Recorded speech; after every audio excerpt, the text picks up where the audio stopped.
एक गांव और उस गांव में रहने वाला एक किसान का जीवन कितना अच्छा होता है, ये कहानी आपको सिखा देगा। ये कहानी आपको अगर रोने में मजबूर ना करे तो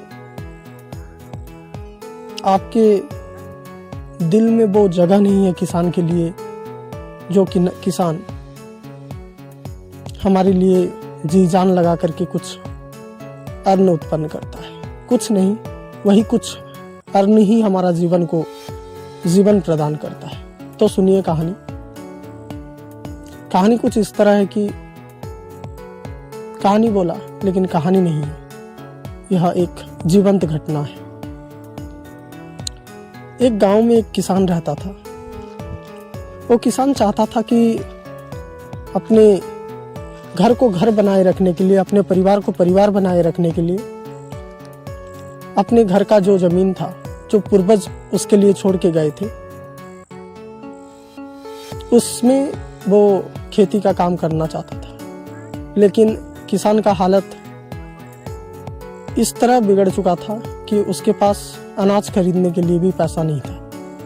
तो वो जाता है, जमींदार का पैर पकड़ करके, गिड़गिड़ा करके कुछ पैसा लेकर के आता है। उस पैसे को कुछ उसका शराबी बेटा उस पैसे में से लेकर के शराब पी देता है, और कुछ पैसा है जो वो छुपा करके अनाज खरीद के लाता है, और उस अनाज को वो खेती के काम में लगाना चाहता है और खेती के काम में लगाता है। भगवान का दिया उसके पास सब कुछ था। एक स्त्री जो कि भाग्यहीन, उसके भाग्य में क्या मांग के लेके आई थी, इस किसान से शादी करने के दिन से वो तड़प ही रही है।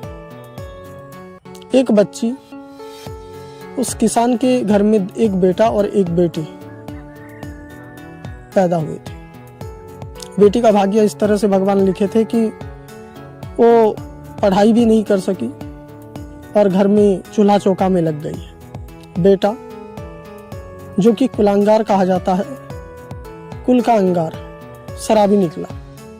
पिता का दुख क्या बांटेगा, वो पिता को और दुख देने लगा। इस तरह से उसका जीवन चल ही रहा था। उस जमींदार से पैसा जो मांग के लाया हुआ था, उस पैसे को वो क्या करता है, अनाज खरीद के लाता है और उसके खेत में कपास का खेती करता है। उस काला मिट्टी होता है, इस वजह से कपास अच्छा होता है, कपास का खेती करता है। खेती उस साल अच्छा हुआ, अच्छा कहा जाए बेहतर हुआ।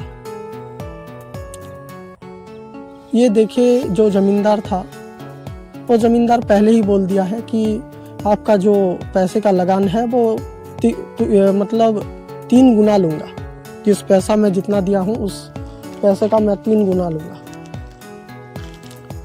लेकिन ये किसान तब भी राजी हो जाता है कि फसल तो अच्छा ही हुआ है, चुका ही दूंगा। जो शराबी बेटा कहता है कि मेरे लिए एक ऑटो खरीद दो और मैं उस ऑटो से कुछ पैसा कमाऊंगा, उसको चला करके कुछ पैसा कमाऊंगा। किसान उस पैसे से उस कपास को बेच करके क्या क्या खरीदेगा। एक अपने पेट का भूख जो है वो मिटता नहीं। जितना ज़्यादा हो उतना खाने में तो आनंद आता है, लेकिन उसको छुपाने में बहुत ही शर्म महसूस होता है। किसी को दिखा नहीं सकते भूख, और छुपाने में तुमको खुद को शर्म महसूस होगा।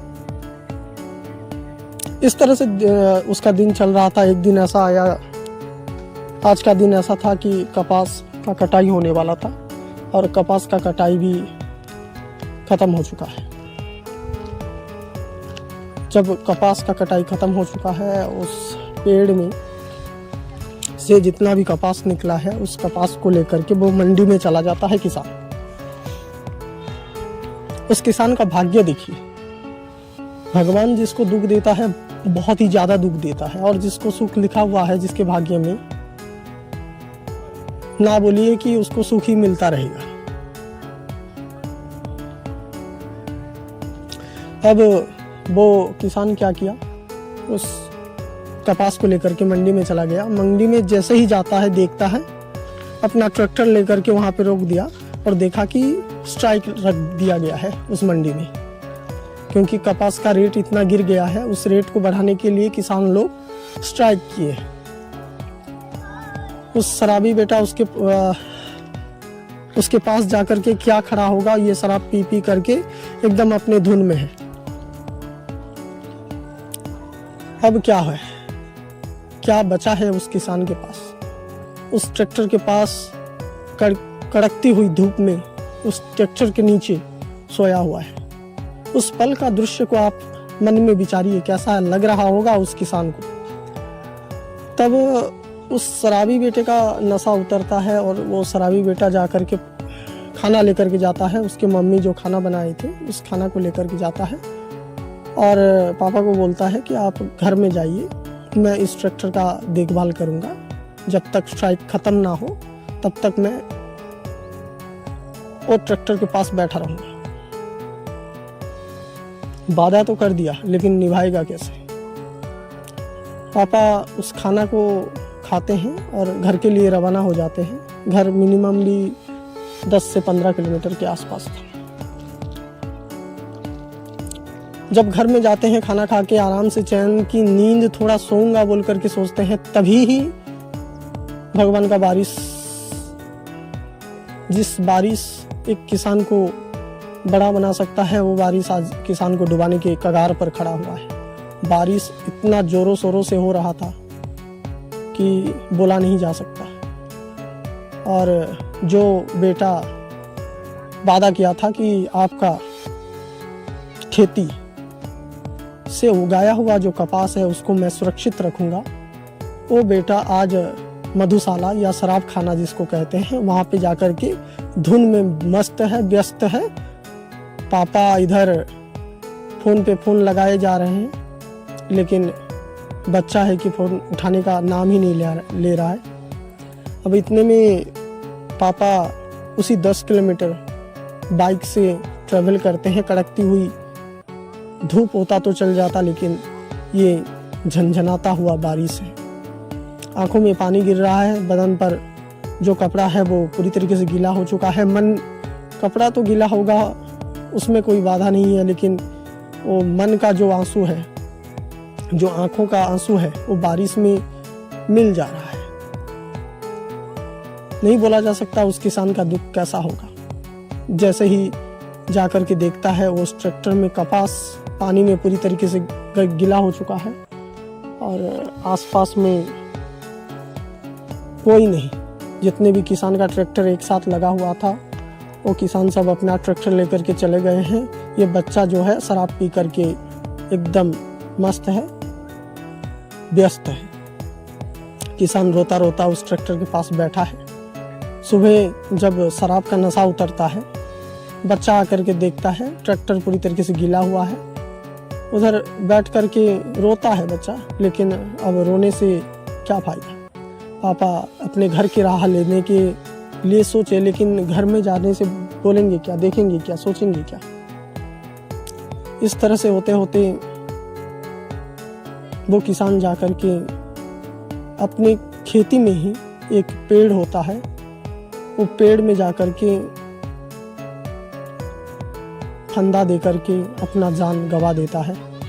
इस तरह से एक परिवार का ख्वाब टूट जाता है, एक पत्नी का सिंदूर मिट जाता है, एक देश का किसान गुजर जाता है, एक शराबी बेटे का पिता गुजर जाता है। लेकिन शराबी बेटे को फर्क पड़ेगा या नहीं, वो तो बोला नहीं जा सकता। लेकिन उस बिन ब्याही बहन का क्या कसूर था, उस माता का क्या कसूर था जिसका सिंदूर आज चला गया।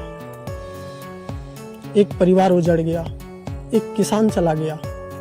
और ये कहानी किसान को के नज़र में हमारा और हमारी नज़र में किसान का अस्तित्व और ज़्यादा बढ़ा देता है। Thank you so much.